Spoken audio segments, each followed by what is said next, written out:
குழந்தைங்க தான் ஒரு வீட்டில் கிடைக்கிற ரொம்ப அழகான வரம். ஒரு அம்மாவும் அப்பாவும் குழந்தை பிறந்த உடனே என் பசங்க நல்லா யோசிக்கிறவங்க ஆகணும், புத்திசாலிங்க ஆகணும், சரி தப்பு புரிஞ்சுக்கிற ஞானம் இருக்கணும்னு ஆசைப்படுவாங்க. ஆனால் இப்போதைய காலத்தில் மொபைல், டிவி, இன்டர்நெட், செயற்கை வாழ்க்கை எல்லாம் குழந்தைகளோட இயற்கையான புத்தியை மறைச்சு வைக்கிற மாதிரியே இருக்கு. அதனால இப்போ பெரிய பிரச்சனை என்னன்னா, குழந்தைகளோட அறிவு டேலண்ட்டை எப்படி விழிக்க வைப்பதுன்னு தான். புத்தி வளர்ச்சி படிப்பால் மட்டும் வராது. வீட்டில் எப்படி சூழல் இருக்கு, என்ன மாதிரி வாழ்க்கை முறை, அவங்க சாப்பிட்றத பழக்க வழக்கம், இவங்க எல்லாம் சேர்ந்து தான் ஒரு குழந்தை புத்திசாலியாக வளர முடியும். நம்ம பழைய சாஸ்திரங்கள் சொல்லுது, நல்ல நடத்தை, சாத்விக வாழ்க்கை, நல்ல குருவோட ஆசீர்வாதம் இருந்தாதான் புத்தியும் பலமும் விவேகமும் வரும்னு. முதல்ல புரிஞ்சுக்க வேண்டியது என்னன்னா, குழந்தைங்க மூளை வேகமாக வேலை செய்யணும்னா வீட்டில் அம்மாவும் அப்பாவும் மனசு அமைதியாக இருக்கணும். சண்டை, கோபம், டிவி சத்தம் நிறைந்த வீட்டில் குழந்தை மனசு சமமாக பாதிக்கப்படும். காலை சூரியன் உதிக்கும் போது அந்த ஒளி நமக்கு மட்டும் இல்லை, நம்ம மன செல்களையும் எழுப்புற சக்தி உண்டு.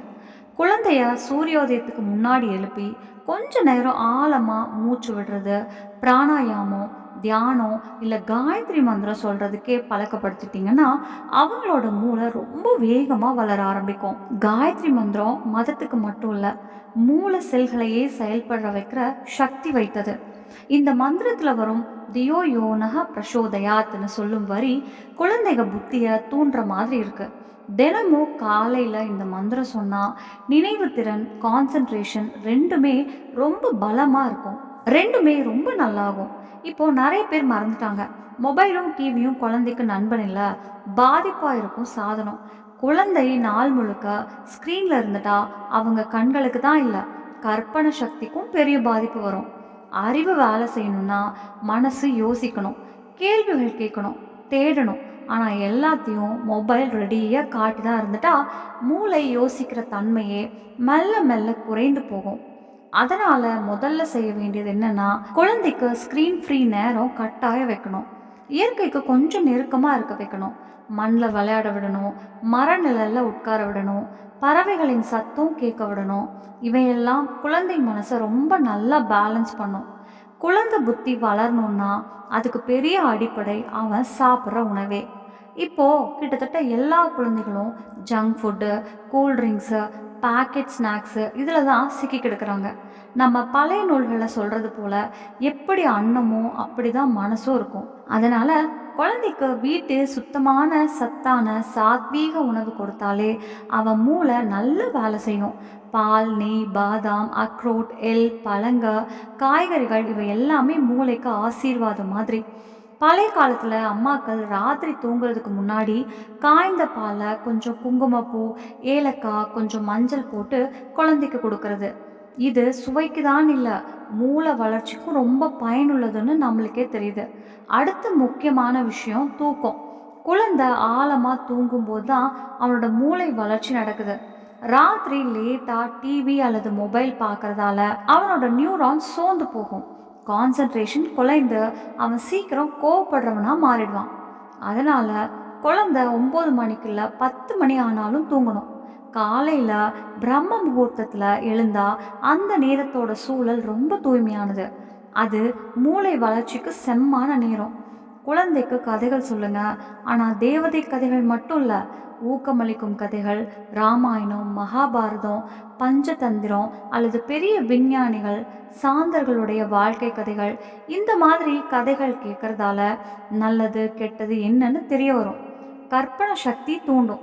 கற்பனை வளர்ந்தாதான் அது படிப்படியாக க்ரியேட்டிவிட்டியாகவும் மாறும். உடற்பயிற்சியும் புத்தியை அதிகப்படுத்தும். குழந்தை ஓடுறது, குதிக்கிறது, யோகா பண்ணுறது எல்லாம் இரத்த ஓட்டத்தை அதிகப்படுத்தும். இரத்த ஓட்டம் அதிகமானால் மூளைக்கு ஆக்சிஜன் சென்று அப்படியே புத்தி தெளிவாக இருக்கும். சர்வாங்காசனம், ஹலாசனம், சிர்ஷாசனம், பிராணயாமம், அனோலமா விலோமம் மாதிரி யோகாசனங்கள் ரொம்ப பயனுள்ளவை. பெரிய ஆசனங்கள் முடியலனாலும் சின்ன சின்ன ரூபத்தில் படிப்படியாக கற்றுக் கொடுங்க. இப்போ வருது பழக்க வழக்கம். ஒரு குழந்தை எப்படி நடந்து கொள்வான் என்பது அவன் வீட்டில் என்ன பார்க்குறான் என்பதால் தான் முடிவாகுது. வீட்டில் அம்மாவும் அப்பாவும் நல்லா பேசினா, பெரியவங்களை மதிச்சா, இறைவன் மேலே நம்பிக்கை வச்சா அந்த எல்லா நல்ல பழக்கங்களும் நேரடியாக குழந்தைகளுக்கு சென்று அடிமூலம் பிடிக்கும். புத்தி என்பது கணக்கு புத்தி மட்டும் இல்லை, அது விவேகம் கூட. விவேகம் என்றால் சரியான நேரத்தில் சரியான முடிவு எடுக்கிற திறன். இது சந்ததியா வீட்டிலேருந்து வரும். அம்மா ஆசீர்வாதம், அப்பா ஒழுக்கம், குரு உபதேசம், இந்த மூணும் சேர்ந்தாலே குழந்தை சரியான பாதையில் நடக்கும். இதில் ஒன்று குறைந்தாலும் குழந்தை வழி தப்ப வாய்ப்பு இருக்கு. இப்போ நிறைய பேர் குழந்தைகளை விலையுயர்ந்த ஸ்கூலில் வைக்கிறாங்க. ஆனால் வீட்டில் பழக்கம், மரியாதை, மதிப்பு கொடுக்க மாட்டாங்க. சாப்பிட்றதுக்கு முன்னாடி கடவுளை நினைக்கணும்னு தெரியாத குழந்தை, பெரியவங்களுக்கு மதிக்க சொல்ல தெரியாத குழந்தை, அவங்க கிட்ட எப்படி பணிவு வரும்? பணிவு இல்லைன்னா அறிவு நிலைப்பதுக்கே முடியாது. அறிவுடையவனாக இருக்கிறதுனா அதிகமாக ஞாபகம் வச்சுக்கிறது மட்டும் இல்லை, புரிஞ்சுக்கிறது, அனுபவிக்கிறது, சரியான திசையில் யோசிக்கிறது தான். இதுக்கு பெரிய உதவி தியானம். தினமும் 5லேருந்து 10 நிமிஷமாவது குழந்தைக்கு தியானம் கற்றுக் கொடுங்க. கண் மூடி மனசை அமைதியாக வச்சு ஆழமாக மூச்சு வாங்க சொல்லுங்கள். இது அவங்களோட கான்சன்ட்ரேஷனை ரொம்ப அதிகப்படுத்தும். மேலும் ஒரு சிறந்த வழி சங்கல்ப சக்தி. மனசில் நம்பிக்கையோடு எடுக்கிற உள்முடிவு, நான் இது செய்ய போகிறேன்னு திடமான நோக்கம். அந்த நோக்கம் மனசை தூக்கி முன்னாடி கொண்டு போகிற சக்தி. காலை எழுந்த உடனே குழந்தை மனசுக்குள்ளே இப்படி சொல்லிக்கிட்டா ரொம்ப பெரிய தாக்கம் இருக்கும். நான் வேகமாக யோசிக்கிறவன், நான் புத்திசாலி, நான் அம்மா அப்பாவையும் குருவையும் மதிக்கிறவன், இன்னைக்கு நான் ஒரு புதிய விஷயம் கற்றுக்கொள்ள போகிறேன். இப்படியான பாசிட்டிவ் வாக்கியங்கள் குழந்தை மனசின் உள்ளார்ந்த சக்தியை எழுப்போம். ஒரு குழந்தை தினமும் நல்ல வார்த்தை சொல்லிக்கிட்டே இருந்தால் அவனோட மூளையும் நம்பிக்கையும் தானாகவே வளர்ந்துக்கிட்டே இருக்கும். மந்திரம் சொல்வது குழந்தைகளுக்கு ரொம்ப பயன்தான். ஓம் நம சிவாய, நமோ பகவதே வாசுதேவாய, கம் கணபதியே நமக மாதிரி மந்திரங்கள் மன அழுத்தத்தை குறைச்சு நினைவு திறனை அதிகப்படுத்தும். பிறகு குழந்தை இயற்கைக்கு நெருக்கமாக இருப்பதும் அவசியம்.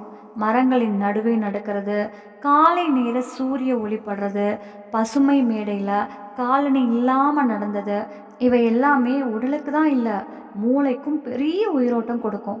குழந்தைய டிவி, மொபைல், கேம்ஸ்லேருந்து கொஞ்சம் விட்டு இயற்கையோடு சேர்க்கணும். அங்கே அவனோட யோசனையை தானாகவே புதுசாக உருவாகும். மற்றொரு முக்கியமான விஷயம், குழந்தைய பயத்தில் வைக்காதீங்க. அடிக்கடி சண்டை, திட்டல், பயமுறுத்துறது எல்லாம் குழந்தை நம்பிக்கையை குறைக்கும். அவன் புத்தியும் விழுந்து விடும். தவறு செஞ்சால் கோவப்படாமல் காரணம் கேட்டு எப்படி சரி செய்யலான்னு சொல்லி கொடுங்க. பாசத்தோட பேசினா குழந்தை மனசு ரொம்ப நல்லா இருக்கும். ராத்திரி கொஞ்ச நேரமாவது குழந்தையோட உட்காந்து பேசுங்க. இன்று என்ன கற்றுக்கிட்ட, என்ன உணர்ச்சி, என்ன உன்னை சந்தோஷப்படுத்துச்சு, இப்படி பேசுகிறதால அவங்களோட யோசனை திறனும் வெளிப்படுத்துகிற திறனும் ரொம்ப அதிகரிக்கும். பழைய காலத்தில் குழந்தைகள் ஏன் இவ்வளோ வேகமாக யோசிக்கிறாங்கன்னு நினச்சி பார்த்தீங்களா? அவங்க இயற்கையோடு இருந்தாங்க. அம்மா செய்கிற சுத்தமான சாத்வீக உணவை சாப்பிட்டாங்க. வீட்டில் நல்ல பழக்கங்கள் கற்றுக்கிட்டாங்க. அதுக்கு மேலே அவங்களுக்கு ஒரு குரு இருந்தது. இன்னைக்கு குழந்தைக்கு எல்லாம் இருக்கு, மொபைல், டேப்லெட், கேம்ஸ். ஆனால் குரு இல்லை. குரு இல்லாத இடத்துல திசையே இல்லை. அதனால குழந்தைய ஒரு நல்ல ஆன்மீக நபர், ஒரு நல்ல ஆசிரியர், ஒரு குழந்தைகளுக்கு நல்ல பாதை, நல்ல சிந்தனை போன்றவர்களோட தொடர்பில் வைக்கணும். அவங்களோட பேச்சுக்கள், கருத்துக்கள் குழந்தைக்கு ரொம்ப ஊக்கமளிக்கும். அம்மாவும் அப்பாவும் தினமும் மாலை 5 நிமிஷமாவது வீட்டில் பஜனை அல்லது ஆரத்தி போடுறதால அந்த ஒளி அலைகள் வீட்டு சூழலை சுத்தப்படுத்தும். இது விஞ்ஞானத்தில் கூட ப்ரூவ் பண்ணியிருக்காங்க. பக்தி இசை கேட்குற நேரத்தில் நம்ம பிரெயின் வேவ்ஸு ஆல்ஃபா ஸ்டேட்டில் போகும். அதுதான் மிக அதிக ஏற்றுக்கொள்ளும் நிலை. அதனால் குழந்தை ரூமில் மெதுவான பக்தி இசை அல்லது இனிமையான இன்ஸ்ட்ருமெண்டல் மியூசிக் ஓடணும். முடிவாக குழந்தைய ஒப்பிடாதீங்க. ஒவ்வொரு குழந்தையும் தனி திறமையோடு வந்திருக்காங்க. ஒருத்தருக்கு கணக்கு நல்லா வரலாம், இன்னொருத்தருக்கு வரைவில் திறமை, இன்னொருத்தர் பேச்சில் திறமையானவங்க. ஒப்புறதால குழந்தை மனசு அடங்கி போயிடும். மனசு ஒடுக்கப்பட்டா யோசிக்கவே முடியாது. அவனோட தனித்துவத்தை ஊக்கப்படுத்துங்க. இந்த அனைத்தையும் பின்பற்றினா இயற்கை, தியானம், நல்ல பழக்கங்கள், சுத்தமான உணவு, நல்ல உரையாடல், பாசம், இது எல்லாம் சேர்ந்து குழந்தை புத்தியை மின்னல் வேகமாக வளர்த்துரும். இத்தனை நேரம் நம்ம குழந்தைகளோட புத்தி வளர்ச்சி பற்றி அமைதியாக கேட்டதுக்கு ரொம்ப ரொம்ப நன்றி. இப்போ நீங்கள் என்ன பண்ணலாம் தெரியுமா? இங்கே சொன்ன சில விஷயங்களை ஒன்றா உங்கள் வீட்டில் ட்ரை பண்ணி பாருங்கள். ஸ்க்ரீன் நேரம் கொஞ்சம் குறைச்சி, இயற்கை அதிகம், சாப்பாடு சுத்தமாக, பேசுறது நெஞ்சு நிறைய பாசமாக, இப்படி சின்ன மாற்றங்கள் தான் நாளைக்கு நம்ம பசங்க புத்திசாலிங்களாகவும் மனசுக்காரங்களாகவும் ஆகிற ஃபவுண்டேஷன். இந்த வீடியோ யூஸ்ஃபுல்லாக இருந்துச்சுன்னா லைக் பண்ணுங்கள், உங்கள் ஃப்ரெண்ட்ஸ் ரிலேட்டிவ்ஸ் எல்லாருக்கிட்டையும் ஷேர் பண்ணுங்கள். உங்கள் கருத்துக்களையும் எக்ஸ்பீரியன்ஸ்களையும் கமெண்ட்டில் எழுதுங்க. நம்ம ஆன்மீக தமிழ் சேனலை சப்ஸ்கிரைப் பண்ணிக்கோங்க, பெல் ஐக்கானையும் ப்ரெஸ் பண்ணிக்கோங்க.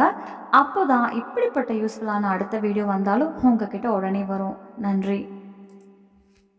நம்ம சேனல்ல பிடிச்சிருச்சுன்னா லைக் பண்ணுங்க, ஷேர் பண்ணுங்க, சப்ஸ்கிரைப் பண்ணுங்க. நன்றி.